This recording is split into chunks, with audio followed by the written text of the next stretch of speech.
Welcome to Canuck of the Dead. Since this show started, I have been waiting to speak to this woman because I got to meet her at Blood in the Snow with her film Level 16, which was absolutely incredible. And then she took on the director role of this film, the Banana Splits movie. It's a treasure to have you on here. Danishka, how are you? I'm great. Thanks for having me on the show. Oh, thank you so much for coming in. Yeah, it was great meeting you with Level 16. That was quite an intense film for being a very tense drama. Yeah, it's a pretty dark film, and I like working in that space. But as you know, with the films like The Banana Splits and Slumber Party, I also work in the horror comedy space. So yeah, there's a range out there. Exactly. And now, just to get people up to speed, I'm just going to play the trailer for the Banana Splits movie, so that anybody the 4 or 5 people that haven't seen it will be able to get That's caught great. up.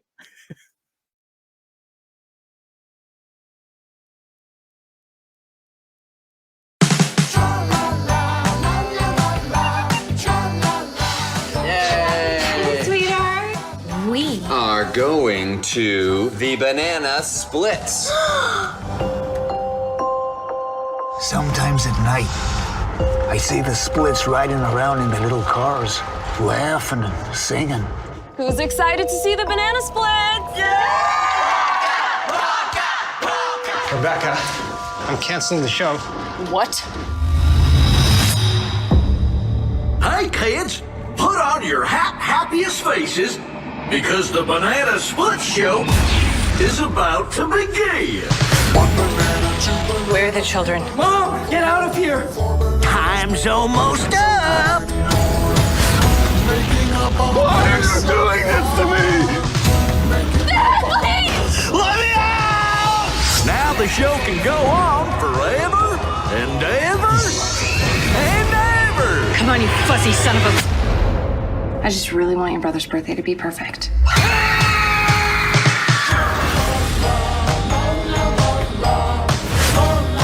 We're gonna have so much fun!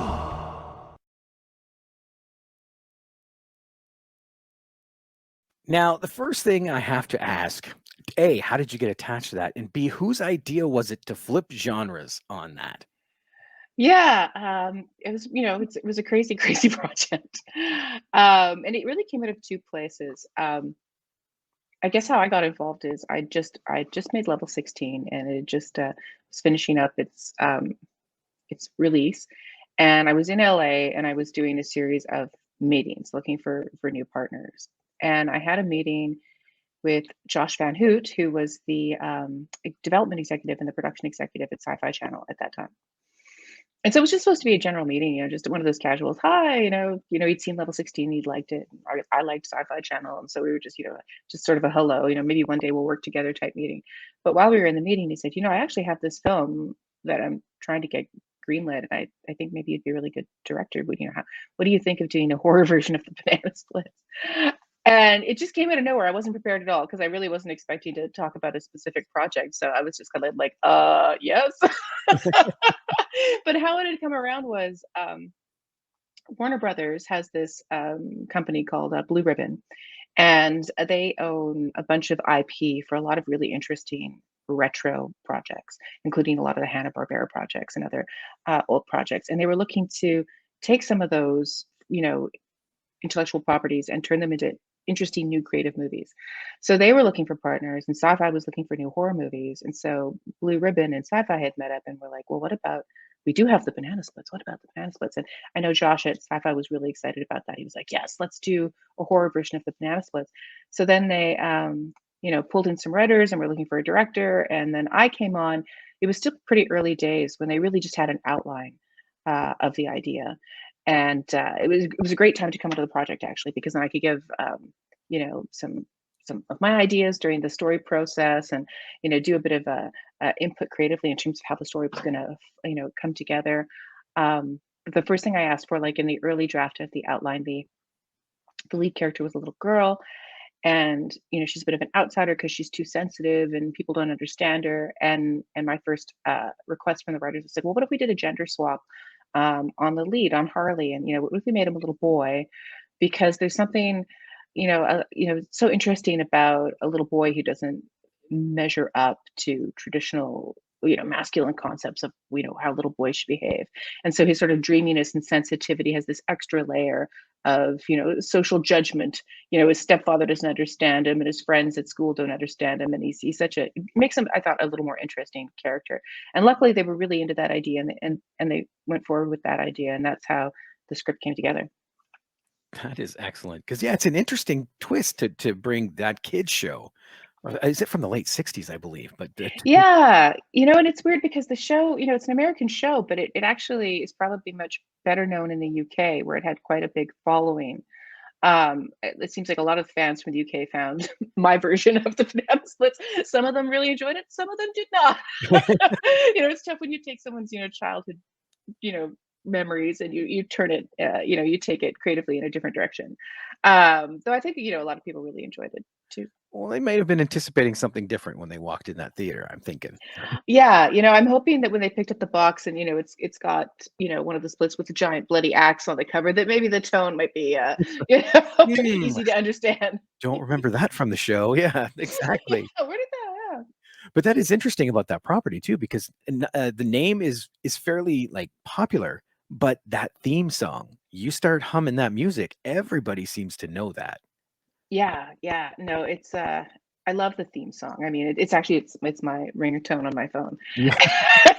And yeah, it's so catchy. It's such an earworm, and we were so lucky because we were able to hire Patrick from Fall Out Boy to do our soundtrack, and he did his own version of the Tra La La song, which is in the end credits, which is that's him playing and singing, and I just think it's quite a wonderful version. Oh, that is awesome. And it's very interesting too, because it's one of the first of what they consider the Five Nights at Freddy's versions of films, where you have the animatronics coming to life. Well, and I'd always wanted to do an animatronic movie because I was a huge fan of the original Westworld, with Yul Brynner, and I just loved all those old '70s animatronic robot cyber movies. I was like a really big fan of that genre, and so when they first approached me about this, I was like, oh my gosh, yes, fun animatronic gags, super low budget animatronic gags. It's guys in furry suits with light up eyes and sparks, and it just absolutely so much fun. It's like a childhood dream to recreate that. So now, were there challenges in filming, because there's a lot of kids involved in this movie? Yeah, I had to be really, really careful about the kids, because there's a lot of really graphic violence in the movie, and I didn't want to scar and torment any of our child actors. We had a lot of child actors, so for the big finale scene that takes place in the boiler room, I actually shot that over 2 days, and we shot everything on the stage with doubles, like small teens in the background who we shot over their heads. And then when we turned around to shoot the children's reaction, we took everything out that was on the stage, all the bloody corpses and fire and everything like that, and I just talked them through it. I'm like, there's a really scary guy, scream, okay, look over here, there's a guy and there's a fire all around him, here comes a big giant elephant, look out, so it was like make believe. It was like playing a game in the schoolyard, really. And so I think they had a really good time, and all their parents were there. I mean, we had some kids in there who were as young as 4. So Oh, wow. yeah, there's a couple little ones, like most of them are 10 to 12, but we had a real range. And so just really wanted to make sure that they were getting proper breaks and getting hydrated, and that we didn't really chain them up to those benches. So yeah, it's part of it is just being sure that you behave responsibly. Now, are there any of the child filming stories happening during your film, or was it fairly good? Because I know working with kids can be challenging, period. I love working with kids. Everyone always says don't work with kids and that it's such a nightmare and everything, but I've worked with child actors quite a bit, and I've always really enjoyed it. And I think that the reason I enjoy it so much is because they really bring this amazing attitude to set. Set can be a really, really stressful place. We work super long hours. We're under a ton of pressure. And kids don't know any of that. They come and they're just having such a good time, if you're supportive. And they just love doing it. I shot this feature called H and G, where the lead actors were 6 and 8. And I just tried to make the whole movie about playtime for them. Or, every scene was a game, an exercise. They didn't have to learn any lines. I would tell them the lines off screen. We just had a lot of fun.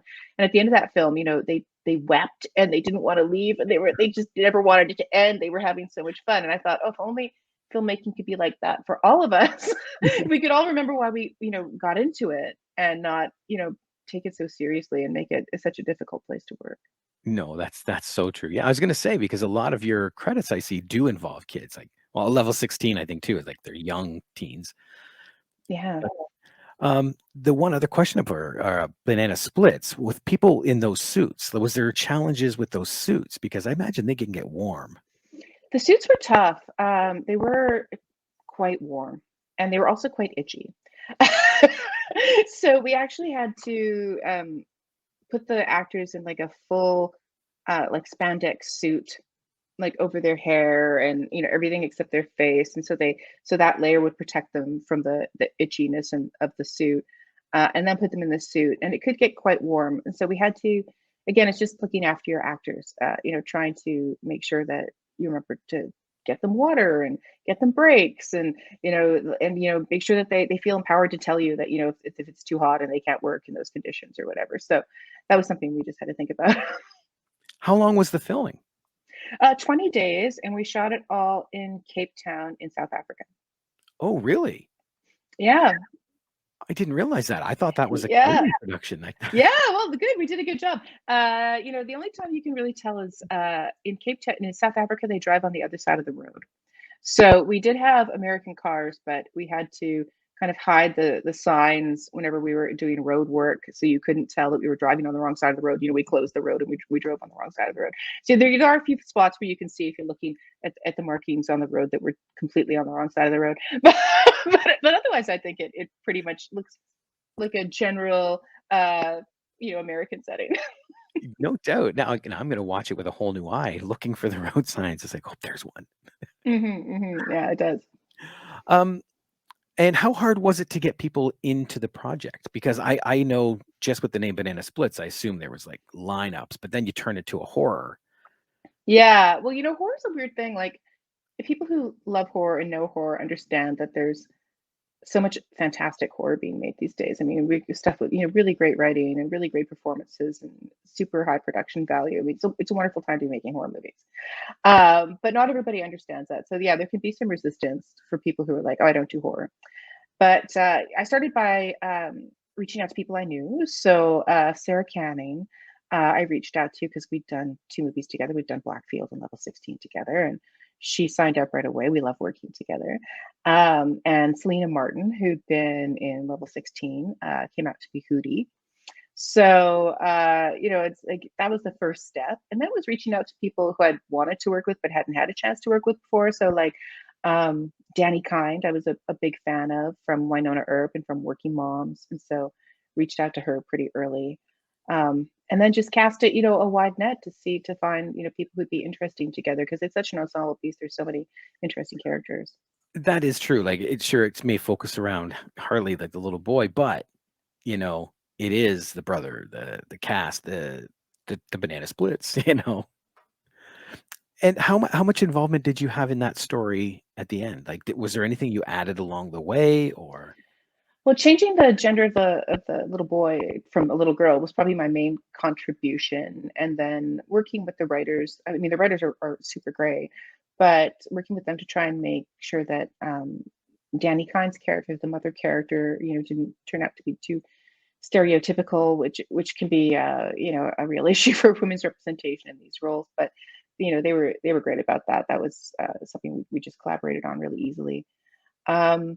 And then, just, general notes. I mean, I loved the screenplay, so I didn't have to do too much. But it's always nice to be involved, to be able to give your opinion and help shape the pacing and things like that. I just did an interview with George Mihalka about My Bloody Valentine and the different cuts of that film for different ratings. Was there anything about this film that never made it into the final product? This is one of the easier ones. It was such a dream because at the time, Sci-Fi knew they were going to put it on quite late. And so they really had no restrictions. I didn't have to cut any of the violence or the gore. And Blue Ribbon had the same attitude. They said, oh yeah, we're going to do an R-rated horror, like don't hold back. Really? So that was, yeah, so that was an absolute pleasure because I didn't have to worry about being censored or edited for the release. The full film, was broadcast on Sci-Fi with no cuts at all. Oh, wow. Now, was there anything in the actual script that may have got filmed but didn't make it into the edit? There was an earlier prologue that was more about the mother's how Harley's father had died. And so there were some flashback scenes to his death that gave us kind of a horrific death sequence earlier in the film, in the terms of a nightmare memory. And then there were some scenes that kind of recalled and related to how Harley's dad had died. And we ended up cutting that for time, time and budget. We got to the point where we were the film was just a little too long for our schedule, and there were just a few too many kills. And you want to do each kill really well. You don't want to do too many and deliver lame kills. So you want the kills that you do to be like fantastic and have the time that you need to shoot them properly. So we ended up cutting that subplot. Which, in a way I felt bad later because I was like, oh, that early nightmare scene about Harley's father gives us like a horror scene quite early. And now with it gone, the first horror scene comes in actually quite late. There's a lot of character development and a lot of fun. And they go to get to the splits, but the murder really takes quite a while to start. You're right there. It is a very slow burn horror. Yeah, and it wasn't originally because it had this, original scene with the flashback to Harley's father's being killed. So in a way, I do kind of miss it, but I think it was the right thing to do because if we hadn't got the script down to a slightly more manageable level, we wouldn't have had the time to really concentrate on things like the magic box death, which is like such a great one and really required a lot of time. And I wonder if that wouldn't have messed up the pacing too, because it has a nice build. And if you had that kill at the beginning, it would have been up and then down and build back up. And so, yeah, it might have. It's hard to say. I mean, I'm happy with how it turned out. You never know. I'm always nervous when I release a film because you always think, okay, are they going to stay around long enough for it to kick in? Come on, give me a chance. There's great stuff ahead, and it's quite nerve-wracking to try and hook an audience early, and whether you do it with character or violence or humor, just to get them interested, and so they'll come along for the ride.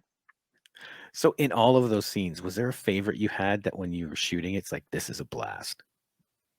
The lollipop murder was a lot of fun. That was quite hilarious. Richard White played Stevie, and we had a full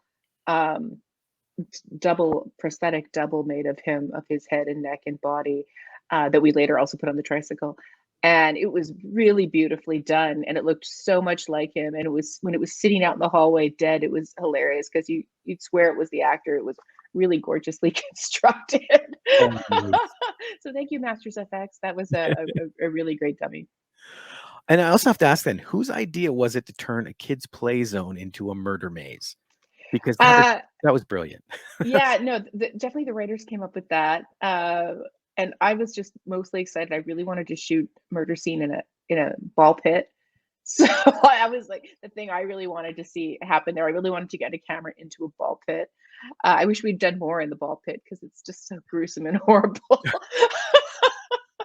I can't look at like Chuck E. Cheese and all these places anymore. I can't look at them the same because after that scene, it's like, oh, I could see where something here could swing down, and Yeah, and then when Willys Wonderland came out, they had a ball pit, and I was like, damn, they have a ball pit. But actually, I think our ball pit was bigger.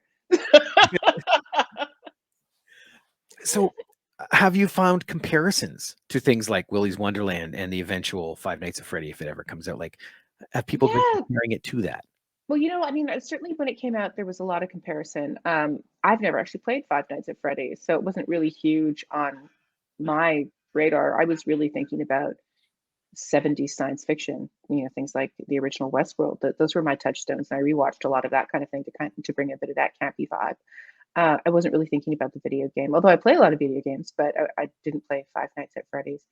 And then it was really weird when the movie came out because the Five Nights at Freddy's fans got obsessed with this like crazy conspiracy theory that we'd taken a Five Nights at Freddy's script and we just swapped the characters as if that's something you could do. And, I had a bunch of people reach out to me on Twitter and be like, "So did that happen?" I'm like, "No." And they're, a few weeks later, did that happen? I'm like, "No, I was there when we wrote the script. Like, it's an original script."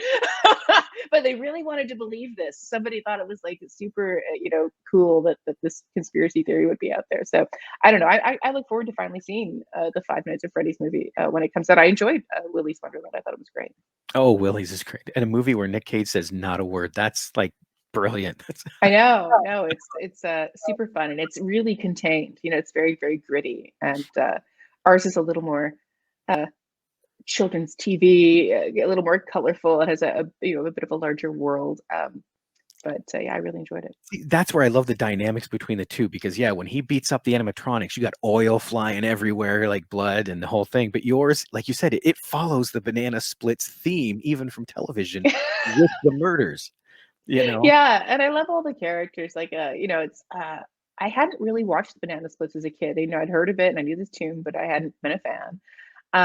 So when I got the job, I got all the tapes from the original show, and I watched it all, again and again, and tried to really absorb all the things that I liked most about the Banana Splits and bring those into the set design. Like the cuckoo clock and the crazy art and the instruments, and I love Drooper, love everything about Drooper.